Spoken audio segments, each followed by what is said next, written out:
ایمان لانا فرض عین ہے، اس لیے دعوت دینا بھی فرض عین ہے۔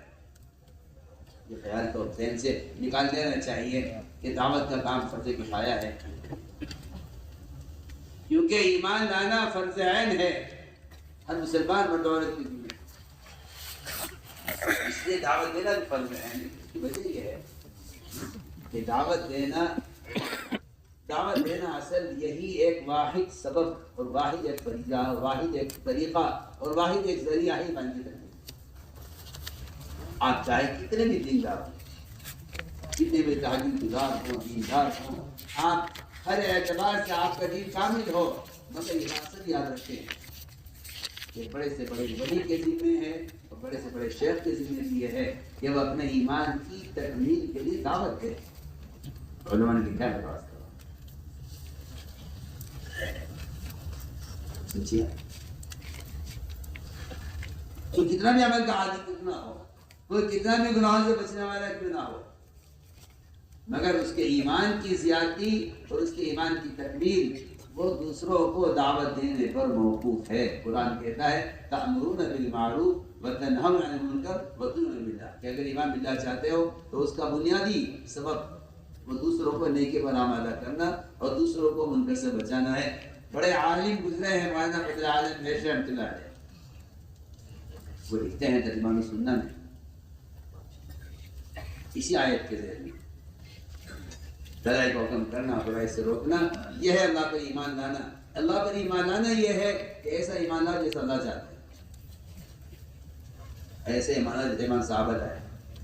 انہوں نے لکھا ہے کہ ایک شخص اتنی نمازیں پڑھتا ہے کہ اس کی پیشانی سیاہ ہو جائے، نفلیں پڑھتے پڑھتے سجدے کرتے کرتے، روزے اتنے رکھتا ہے کہ اس کے ہونٹ خشک ہو جائیں روزے رکھتے رکھتے، زکوٰۃ وقت پر ادا کرتے۔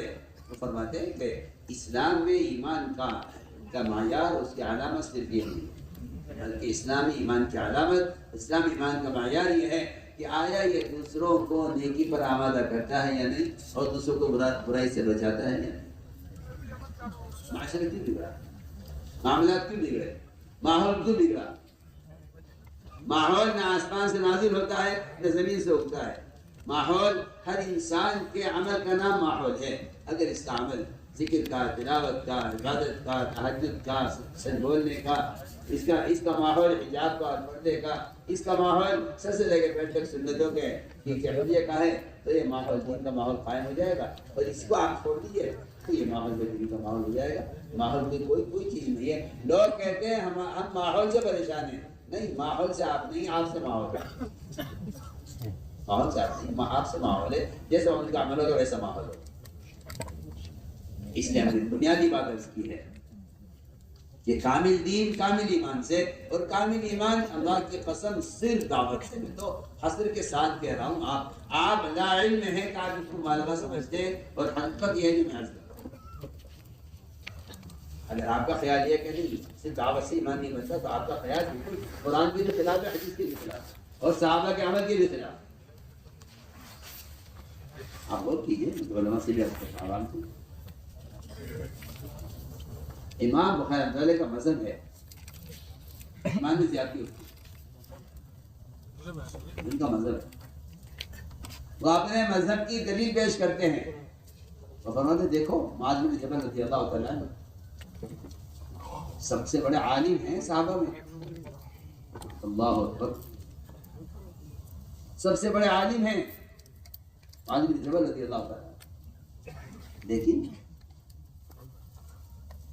اپنے ایمان کی تکمیل کے لیے وہ بازاروں میں اور گلیوں میں لوگوں سے ملاقات کر کے کہتے تھے اجلس بنا من ساعتن، آؤ ہمارے ساتھ بیٹھو، کچھ دیر کے میرے پر ایمان لے۔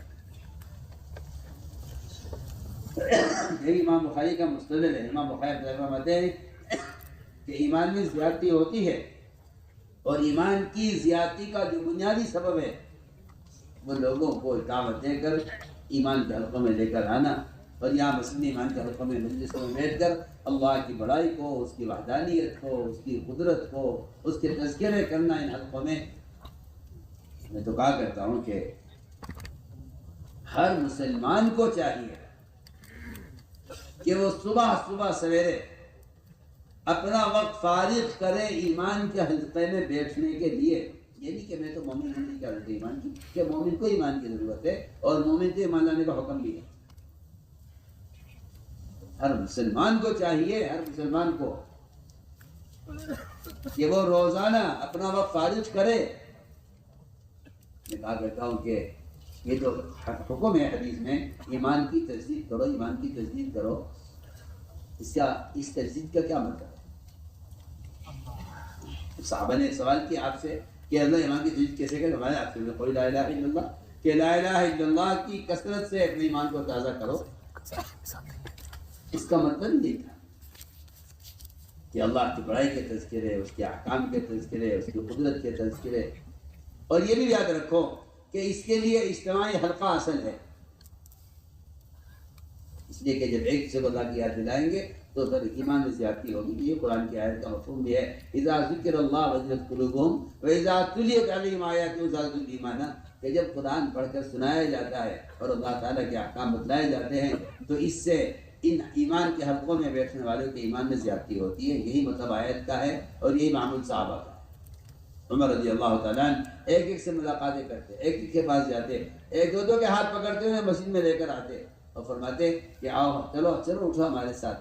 اور یہ کہہ کے فرماتے تھے کہ یہ کام اس لیے کرتا ہوں تاکہ میرے ایمان میں زیادتی ہو. یہ سب دلائل ہیں اور یہ صحابہ کرام کے اپنے ایمان کی تکمیل کے طریقے ہیں جو امت نے اجتماعی طور پر چھوڑ دی. اور ایسا کا محفوظ ہے.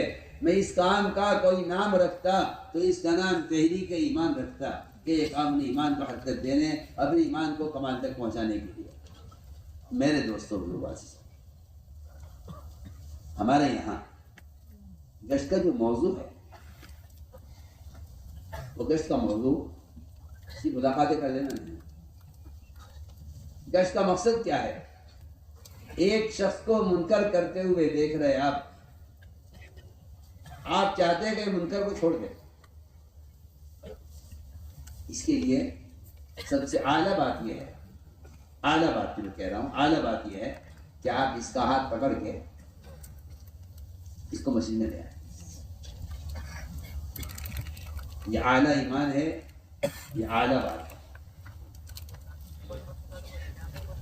کیونکہ 3 قسمیں جہاد کی حضرت علی کا قول ہے، جہاد بنیت، ہاتھ سے جہاد، زبان سے جہاد، دل سے جہاد. اگر آپ ہاتھ کسی کا پکڑ کے لے آئے مسجد میں تو یہ آپ کا اعلیٰ ایمان ہے اور یہ اعلیٰ درجے کا عمل ہے. اگر آپ یہ نہیں کر سکتے تو آپ اس شخص کو غلط منکر کرنے والے کے پاس آپ جائیں.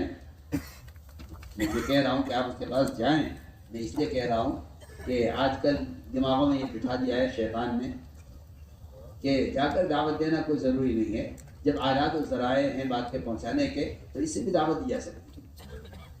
جبکہ دعوت ایک وہ ایسا بدنی فریضہ ہے نماز کی طرح جو آپ کے خود جا کر دعوت دیے بغیر یہ فریضہ کسی قلم سے، کسی اخبار سے، کسی رسالے سے، کسی کتاب سے، کسی موبائل سے یہ فریضہ ادا نہیں ہوگا. میں آپ سے سب سے کھل کر کے یہ ایک دھوکہ لگا ہے لوگوں کو کہ بات کے پہنچانے کے ذرائع اور بھی ہیں. میں آپ سے کھل کر کے اس طرح نماز کا فریضہ خارجی کسی چیز سے ادا نہیں ہوگا، اس کے لیے آپ کے بدن کا استعمال اصل ہے. ایسے میں کہنا چاہتا ہوں کہ دعوت کا فریضہ آپ کے بدن سے متعلق ہے، یہ کسی قلم سے، کسی رسالے سے، کسی اخبار سے یہ فریضہ ادا نہیں ہے. آپ حدیث کو غور کیجئے نا تو میری بات سمجھ میں آ رہی ہے. کیونکہ رواجی طریقے اتنے چل گئے ہیں کہ اب سنت طریقوں پر اگر کہا جائے تو لوگ سمجھتے ہیں کہ یہ الگ بات کر رہے ہیں اور یہ ان کا تفرد ہے. جی ہاں، اور یہ کوئی نئی بات ہے کیونکہ سنتیں اتنی پرانی ہو گئی ہیں کہ ان کا تذکرہ کرنا آدمیوں کو نئی بات لگتی ہے. اس کو میرا دل چاہتا ہے کہ آپ کو سمجھاؤں کہ دعوت کا فریضہ کیسے ادا ہو. تو میں نے عرض کیا کہ ہاتھ سے منکر کو بدلنا اعلیٰ ایمان ہے اور یہ اعلیٰ جہاد ہے. دوسرا درجہ کہ آپ زبان سے جا کر لوگوں کو سمجھا کر انہیں مسجد میں لے آئے. یہ نہیں ہم کو بتا دے معروفات کیا منکرات کیا، یہ دعوت نہیں ہے. کسی کو منکرات معروفات بتانا دعوت نہیں ہے، معلومات ہے. کتابوں سے آپ کو معلوم ہو جائے گا یہ منکر ہے یہ معروف ہے. وقت ثقیف کو معلوم تھا کہ یہ فرائض ہیں جو ادا کرنے ہیں، ان کو معلوم تھا، انہوں نے کہا ہم ایمان نہیں پڑھیں گے، روزہ نہیں رکھیں گے، زکات نہیں دیں گے، حج نہیں کریں گے، جہاد نہیں کریں گے، اور ہم آپ کلمہ پڑھ کے مسلمان ہونا چاہتے ہیں. فرمایا انہیں مسجد میں رکھو، اس ماحول میں رہے بغیر ان میں عمل کی استعداد پیدا نہیں ہو سکتی. میں نے عرض کیا کہ آپ زبان سے ان کو سمجھا کر مسجد میں لے آئیں. یہ درمیانہ جہاد ہے اور یہ درمیانہ ایمان ہے کہ آپ زبان سے سمجھیں. سب سے ضعیف ترین ایمان، سب سے کمزور ایمان اس مسلمان کا ہے جو کسی گناہ کو ہوتا ہوا دیکھ کر دل سے رو رہا ہے کہ اللہ یہ کیا ہو رہا ہے، یہ نہیں ہونا چاہیے، میں زبان نہیں کھول سکتا، یہاں ماحول میرے خلاف ہو جائے گا، میں مجبور ہوں. یہ صرف گناہ کو دیکھ کر جسے اگر اڑ رہا ہے تو یہ اس کا سب سے ضعیف ترین ایمان ہے اور یہ سب سے ضعیف ترین جہاد ہے. اور اگر خدا نہ کرے، اللہ نہ کرے، کوئی مسلمان کسی گناہ کو ہوتا ہوا دیکھ رہا ہے اور اس کو روکنے کی اور اس کو بدلنے کی کوشش نہیں کرتا تو صاف حدیث کے اندر ہے کہ اس کے دل میں ایمان کا ذرہ نہیں ہے. پھر وہ مسلمان یہ منکر کو دیکھ کر خوش ہو رہا، بتائیے اس کو ایمان کہا جائے اس کے دل میں یا فسق کہا جائے اس کے دل میں کہ کیا؟ منکر کو دیکھ کر خوش ہو رہا. یہ تو کمزور ایمان اس کا تھا جو منکر کو دیکھ کر غمگین ہو رہا تھا، اس کا ایمان ہے سب سے کمزور ایمان. اور اگر یہ منکر کو دیکھ کر خوش ہو رہا ہے تو پھر تو آپ خود ہی فیصلہ کیجئے. ایسے حالات میں مسلمان یہ کہہ دیا ہمیں ایمان کی کیا ضرورت ہے، ہم تو ایمان والے. تو میں نے عرض کیا دوستو، ایمان کی تکمیل کا اصل سبب یہ ہے آدمی غلط ماحول میں رہتے دین سے بالکل ناواقف ہو جاتا ہے اور عمل کی اصلاح ختم ہو جاتی ہے. اس لیے کہا گیا کہ پہلا کام یہ ہے فرد کو دعوت دے کر ایمان کے حلقوں میں ایمان سیکھنے کی غرض سے لے کر آؤ. اجلس بنا نومی ساعتن، صحابہ کرام کا یہ قول ہے، ان کا عمل ہے. ایمان کی زیادتی کا میں آپ کو طریقہ بتا رہا ہوں کہ اس کا میں کہتا ہوں کہ صحابہ کا تو عمل ہے ہی ہے، لیکن سنت بھی یہی ہے. یہ اور سنیے آگے کہ سنت بھی یہی ہے. مسجد میں ایمان کے حلقوں میں جڑنا ہی ایمان کی تکمیل کا واحد سبب ہے. میں سنت سے حدیث سے کہہ رہا ہوں. زید رواحہ رضی اللہ تعالیٰ عنہ نے جب ایک صاحب کو دعوت دی وہ کہا کہ آؤ ایمان لائیں گے، تو آج کل کے لوگوں کی طرف بھی اشکال ہوا تو ایمان والے ہیں، یہ کون سے ایمان کی دعوت ہے؟ لاچی بن کے ایمان، ہم تو کفر اسلام میں آ گئے. آج مسلمان یہ سمجھتا ہے ایمان لانا یہ ہے کہ ایک غیر مسلم مسلمان ہو جائے، ایمان لے آئے. وہ بھی یہ سمجھے جا کے اشکال کیا صلی اللہ علیہ وسلم سے تاکہ رسول اللہ یہ اس طرح کہتے ہیں مجھ سے کہہ رہے ایمان نہیں، مجھے ایمان لا چکا ہوں. فرمایا نہیں، ابن رواحہ مسجد میں ایمان کے وہ حلقے قائم کرنا چاہتا ہے جس کو دیکھ کر ملائکہ کے سامنے اللہ تعالیٰ فخر فرماتے ہیں کہ دیکھو میرے بندوں کو وہ میرے تذکروں پر اور میری بڑائی کے تذکروں پر اور میرے احکام کے تذکروں پر جمع ہیں. اور سمجھتے ہیں یہاں ایمان کے حلقوں میں جمع ہو کر بیٹھو گے تو فرشتے تمہیں پروں سے آسمان تک گھیریں گے، اور یہاں فرشتوں کے پروں سے دلوں میں اس طرح ہدایت کا نور اترے گا جس طرح مرغی کے پروں میں انڈوں کے رہنے سے انڈوں میں حیات پیدا ہو جاتی ہے. آپ بتائیے تو صحیح، جو انڈا مرغی کے پر سے دور رہ جاتا ہے وہ سڑتا ہے، اس میں بدبو ہوتی ہے، اس میں گندگی بنتی ہے. اگر پھوٹ جائے تو گھر میں اس کی بدبو برداشت نہیں کر سکتا، اتنی سخت بدبو ہوتی ہے. اگر آپ کو کسی وقت تجربہ اور کر کے دیکھ لیں کیا بات ہے، کیوں بدبو ہے اس کے اندر، اس سے بچہ کیوں نہیں بنا؟ اتنی سی بات ہے کہ یہ انڈا مرغی کے پر سے باہر لے گئے. ایک جانور کے پروں میں انڈے کے رہنے سے اس میں حیات پیدا ہو جاتی ہے، دور رہنے سے گندگی پیدا ہو جاتی ہے. جو آدمی فرشتوں کے پروں میں رہے گا بتائیے تو صحیح، اس کے اندر ہدایت کا نور، اس میں عبادات کا شوق کیوں نہیں پیدا ہوگا؟ جبکہ ملائکہ وہ مخلوق ہیں جو تمام گناہوں سے پاک ہیں اور اللہ تعالیٰ کی عبادت میں ہمیشہ مشغول ہیں. ہمارے گشت کا یہ موضوع ہے، میں سب سے کہتا ہوں ہمارے گشت کا موضوع دین کی بات پہنچانا نہیں ہے، ہمارے گشت کا موضوع منکر کے ماحول سے مسلمان کو اٹھا کر نیکی کے ماحول میں لانا ہمارا گشت کا موضوع ہے۔ سنت تربیت کا سنت طریقہ یہی ہے، میں حسر کے ساتھ کہہ رہا ہوں یہی ہے، میں کہہ رہا ہوں سنت طریقہ تربیت کا یہی ہے۔ آپ صلی اللہ علیہ وسلم ایسے لوگ جنہیں اسلام سے وحشت یا اسلام جو لے آئے فرائض سے وحشت، آپ صلی اللہ علیہ وسلم ان کے لیے مسجد نبوی میں انتظام کیا کرتے تھے، انہیں کھانا یہاں کھلاؤ، ان کا قیام یہاں کراؤ، ان کا خیمہ یہاں لگاؤ۔ بلکہ ایک آدمی چوری ہو گئی تو آپ صلی اللہ علیہ وسلم نے اس چور کو مسجد کے ستون سے باندھ دیا۔ یہ باندھنا سزا کے لیے نہیں تھا، مسجد میں رکھنے کے لیے تھا کہ اگر یہاں رہ گیا کچھ وقت اس دن چوری میں رکھتے رہو۔ لیکن کیا اب نماز کے لیے مسجد صرف رہ گئی ہے، وہ بھی جس کو نماز پڑھنی ہو پڑھنا میرے دوستوں مسجد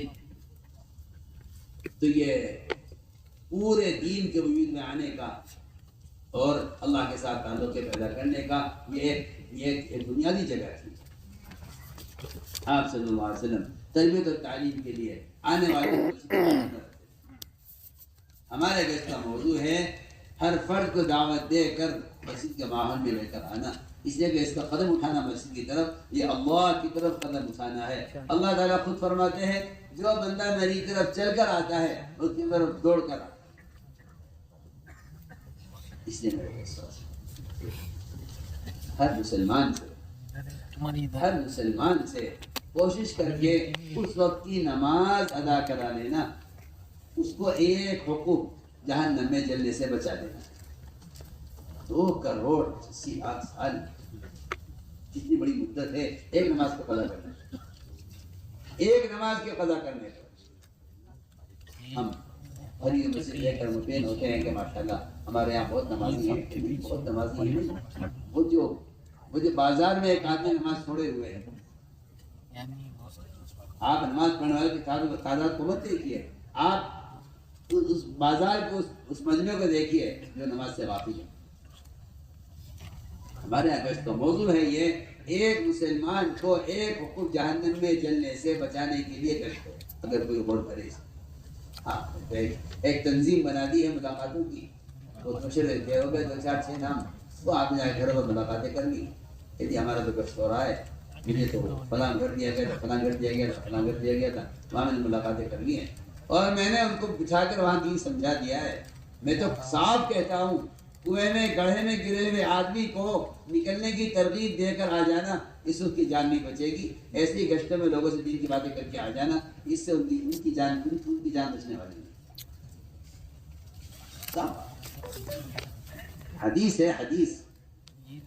حدیث ہے صحیح روایت ہے کہ نجات صرف منکر کرنے والے کا ہاتھ پکڑنے میں نجات۔ آپ ان موبائلوں سے ان کی باتیں پھیلا کر سمجھتے ہیں کہ دین چل جائے گا۔ منکر کرنے والے کا ہاتھ اگر پکڑو گے تو نجات ہے، اور اگر تم نے اس کا ہاتھ نہ پکڑا جو کشتی میں سوراخ کر رہا ہے تو تم بھی ڈوبو گے، یہ بھی ڈوبے گا۔ یہ صاف روایت ہے۔ اس لیے میں کہتا ہوں کہ دعوت کوئی قولی چیز نہیں ہے، دعوت ایک عملی فریضہ